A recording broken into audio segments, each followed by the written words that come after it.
Coil bearing pump সবকিছু ঠিক থাকার পরেও কি কারণে ওঠাতে হচ্ছে এই দেখেন এখানে সালাম।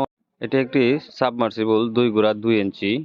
এই মোটরটির কয়েল পুড়ে নাই, কয়েল শর্ট হয় নাই, বিয়ারিং নষ্ট হয় নাই, কয়েলের ভিতরে পানিও ঢুকে নাই, পাম্প নষ্ট হয় নাই, তারপরেও মোটরটিকে তুলতে হচ্ছে। কি কারণে তুলতে হচ্ছে সেটা একটু তোলার পরে দেখা যাবে।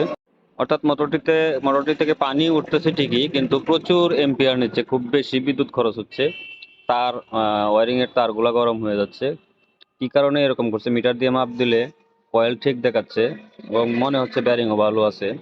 ব্যারিং ভালো না থাকলে সঠিকভাবে পানি আসতো না, যতটুকু পানি দরকার ঠিক ততটুকু পানি আসতেছে, যতটুকু পানি আসার কথা ছিল ততটুকু পানি আসতেছে, কিন্তু প্রচুর পরিমাণে এম্পিয়ার নিচ্ছে। কি কারণে, কয়েল শর্ট হয় নাই, কয়েল মাপে ঠিক দেখাচ্ছে। কি কারণে এরকমটা হচ্ছে সেটাই দেখার জন্য সেটা দেখতে হবে। সেটা দেখতে হলে একটু অপেক্ষা করতে হবে মোটরটা ওঠানো পর্যন্ত। তো আমরা এই জন্য একটু ভিডিওটা একটু স্কিপ করে দিয়েছি যাতে করে তাড়াতাড়ি দেখা যায়। বলে রাখি, মোটরটি আরেকবার মেরামত করা হয়েছিল।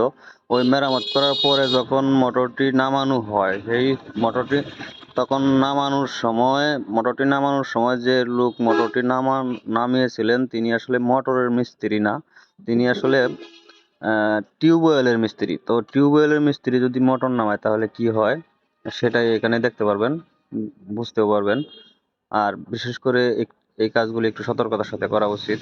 একটু অসতর্ক হলে কি হয় সেটা এখানে বোঝা যাবে।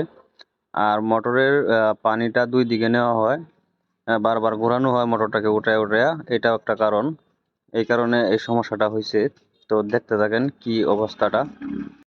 কয়েল বিয়ারিং পাম্প সবকিছু ঠিক থাকার পরেও মোটরটাকে উঠাতে হচ্ছে, এটা হচ্ছে একটা দুঃখজনক ব্যাপার।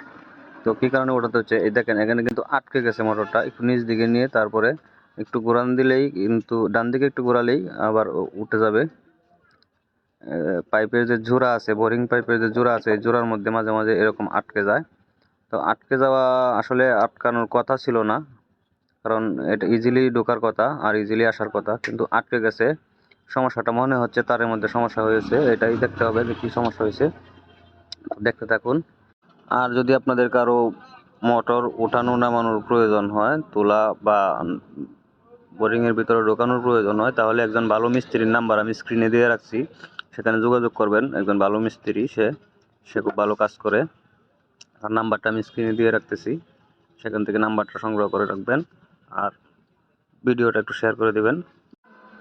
এই সমস্ত কাজগুলি দক্ষ লোক দ্বারা করানো উচিত। অদক্ষ লোক দ্বারা কাজ করালে এই ধরনের সমস্যা হয়। দেখেন এই সমস্যাটা হয়েছে, আমার মনে হয় যে যদি ভালোভাবে কাজটা করা হতো তাহলে এই সমস্যাটা হতো না, মোটরটা আজকে ওঠানো লাগতো না। এই যেমন ধরেন এটাতে পানি উঠতেছে ঠিকই, অনেক বেশি এম্পিয়ার নিচ্ছে, প্রায় স্বাভাবিকের চাইতে দ্বিগুণ এম্পিয়ার নিচ্ছে, এই কারণে এটা তুলতে হচ্ছে। খরচটা ডাবল হয়ে যায় প্রায়। যদি আপনার 100 টাকা বিদ্যুৎ বিল আসতো, সেখানে বিদ্যুৎ বিল আসবে 200 টাকা।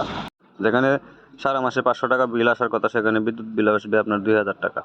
এরকম অবস্থা, এরকম বেশি এম্পিয়ার নিচ্ছে। এতে বিদ্যুৎ খরচ যেমন হচ্ছে, তেমনি আপনার জিনিস মোটরটাও নষ্ট হচ্ছে।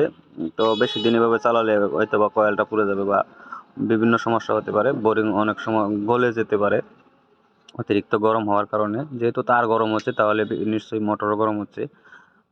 মোটর উঠানো নামানোর জন্য এই যে নাম্বার দেওয়া আছে স্ক্রিনে, এই নাম্বারে যোগাযোগ করবেন। সে মোটামুটি দক্ষ কারিগর, তাকে দিয়ে কাজ করালে কাজ সুন্দর হবে আশা করা যায়।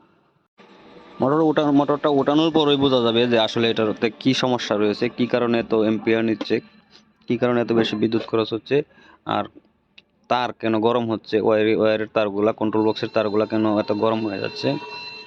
তো সেই পর্যন্ত একটু ধৈর্য ধরে দেখতে থাকুন ভিডিওটি। প্রায় ওঠানো হয়ে গেছে, অল্প একটু বাকি আছে। আর একটা পাইপ মনে হয় বাকি আছে। মূলত এটা 90 ফিট নিচে ছিল, 90 ফিটের মধ্যে প্রায় 8টার মতো পাইপ তোলা হয়ে গেছে। তো মনে হয় শেষ হয়ে গেছে, এটাই হয়তো বা শেষ পাইপ। আরেকটা পাইপ খুললে শেষ হয়ে যাবে।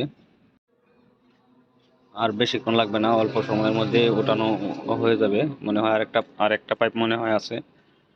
আর একটা কথা, গ্যারান্টি সহকারে সাবমার্সিবলের কয়েল বাঁধানোর জন্য অবশ্যই যোগাযোগ করবেন আমার সাথে। আমি গ্যারান্টি সহকারে সাবমার্সিবলের কয়েল বাঁধাই করে থাকি। আমার নাম্বারও স্ক্রিনে দেওয়া থাকবে, ভিডিওর স্ক্রিনে দেওয়া থাকবে। আর মোটর ওঠানো নামানোর জন্য যে আর নাম্বার দেওয়া থাকবে, তার নাম হচ্ছে ইয়ামিন, নাম সহ নাম্বার দেওয়া আছে। আপনার প্রয়োজন হলে যোগাযোগ করতে পারেন। এই একটা পাইপ মনে হয় বাকি আছে, এটাই মনে হয় বাকি। এর আগে এটা নিয়ে 8টা খোলা হলো। যেহেতু 90 ফিট, একটা পাইপ 10 ফিট করে। যারা মোটর উঠানো নামানোর কাজ করেন তারা একটু সতর্কভাবে কাজ করবেন, আশা রাখি। আরেকটা কথা, দেখতে পাচ্ছেন যে এটাতে জিআই তার দেওয়া আছে, জিআই তার দিয়ে সাপোর্ট দেওয়া হয়েছে। এই সাপোর্টের জন্য জিআই তারটা কেউ ব্যবহার করবেন না, এই জিআই তার ব্যবহার না করে রশি ব্যবহার করবেন। রশি ব্যবহার করলে রশিগুলি নষ্ট হয় না সহজে। তো উঠে এসছে, প্রায় খুব বেশি সময় লাগে নাই, অল্প সময়ে ওঠানো হয়ে গেছে। এই যে মোটর উঠে আসছে, একটা পাম্প, নিচেরটা হচ্ছে মোটর। সমস্যা কিছুটা আন্দাজ করতে পারতেছি, দেখেন তারগুলো এলোমেলো। এই তারগুলো এলোমেলো থাকার কারণে মনে হয় এরকমটা হয়েছে। এই যে তার এলোমেলো থাকার কারণে আটকে গিয়েছিল পাইপের জোড়ায়। এটাই হচ্ছে মেইন সমস্যা, তার কেটে গিয়েছে, এখানে তার ফেটে গিয়েছে। তার ফেটে গিয়ে পানিতে আর্থিং করেছিল মনে হয়, পানি থেকে আর্থিং পেয়েছে, সেই কারণে অতিরিক্ত এম্পিয়ার নিয়েছে। এটাই হচ্ছে মূল সমস্যা এখানে। এই সমস্যাটা ঘটার কারণ কি? এটা তো হওয়ার কথা না। এখানে মোটরে একটা স্লিপ থাকে, এখানে একটা নেট থাকে, আর আহ, একটা স্টিলের একটা পাত থাকে পাম্পের সাথে।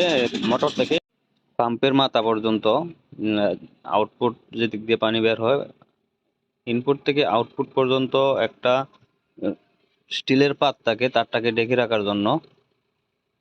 কি অবস্থাটা হয়েছে দেখেন, তো অবস্থা সিরিয়াস খারাপ। এই কারণেই এত বেশি এম্পিয়ার নিয়েছে। যাই হোক, একটা তার কাটছে, এই জন্য শর্ট হয় না, তারটা জ্বলে নাই, না হলে তারটা একবারে জ্বলে যেত।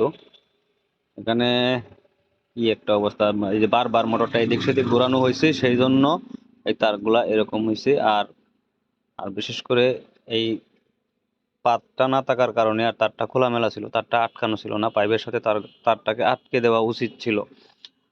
কি আর করা, এখন তো আর এই মোটরে এই তার এখানে জোড়া দেওয়া যাবে না, এই তার এখন মোটরের ভিতর থেকে খুলে জোড়া দিতে হবে। তো ভিতর থেকে খুলে কিভাবে তার জোড়া দিবেন সেটা দেখতে চাইলে পরবর্তী ভিডিওর দিকে লক্ষ্য রাখুন। এইখানে লক্ষ্য করুন, এই যে সামনের এই মাথা থেকে এখান থেকে এই পর্যন্ত তারটাকে আটকে রাখার উচিত ছিল অন্ততপক্ষে। যেহেতু উপরের স্টিলটা নাই এখানে, অন্ততপক্ষে কোনো কিছু দিয়ে কস্টেপ দিয়ে আটকায় দিলে হয়তো। স্টিলটা না থাকলে, স্টিলের পাটা নাই কিন্তু কস্টেপ দিয়ে আটকায় দেওয়া যেত।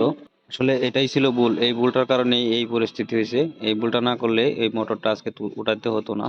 যাক, আজকের মতো এই পর্যন্তই। ভালো থাকবেন সকলে, আসসালামু আলাইকুম।